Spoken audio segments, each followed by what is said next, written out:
আসসালামু আলাইকুম। পৃথিবীর মাঝে এমন একটা দেশ আছে, ওই দেশটাই আমাদের সোনার বাংলাদেশ, যে দেশে কিনা আমাদের একটা মিসাইল নাই। অতএব উত্তর কোরিয়া কি পাগল? এর চাইতেও ভয়ঙ্কর আমাদের বাংলাদেশের জনগণ, যেটি কিনা দাও শ্রেণী কুড়াল এবং কি লাড়ি লয়ে সেরা জায়গা ভারতের সাথে যুদ্ধ করতো। কতটা পাগলা টাইপের আমাদের বাংলাদেশের জনগণ, বুঝতে পারছেন তো? আল্লাহর একটা লীলা খেলা আছে, এই কারণে কিন্তু বাংলাদেশে মিসাইল নাই। যদি মিসাইল থাকতো তাহলে বুঝেন ভারতের অবস্থাটা কি হতো। কথার আগে মিসাইল ছেড়ে দিত। উত্তর কোরিয়া কি? উত্তর কোরিয়া জেংজুং এর দিকে আরো ভয়ঙ্কর হইতো আমাদের বাংলাদেশের জনগণ। এই কারণে আল্লাহর একটা কুদরত আছে যে এই দেশে মিসাইল দেওয়া যেত না, এই দেশে মিসাইল ছাড়াও তারা রাখতে হইব। আর নাহলে কন্ট্রোল করা খুবই টাফ ব্যাপার বাংলাদেশের জনগণরে। কথার আগে মিসাইল ছেড়ে দিল ভারতের বুকে। কথাটা কি বুঝছেন নেই? এটা সেই বাংলাদেশ, যে বাংলাদেশের জনগণ আত শ্রেণী লইয়া, কাশি লইয়া, বইটা লইয়া, নাঙ্গল লইয়া, একেটটা লইয়া, ছুরি লইয়া যুদ্ধ লাগে প্রস্তুত হয়ে থাকে।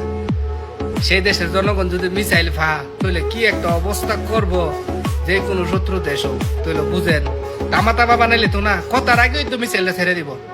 এটা হচ্ছে। আর ব্রাহ্মণবাড়ির কথা কি কমো, আমাদের লাউডা করলে দাউডা, কথার আগেই মিসাইলটা ছাড়বো।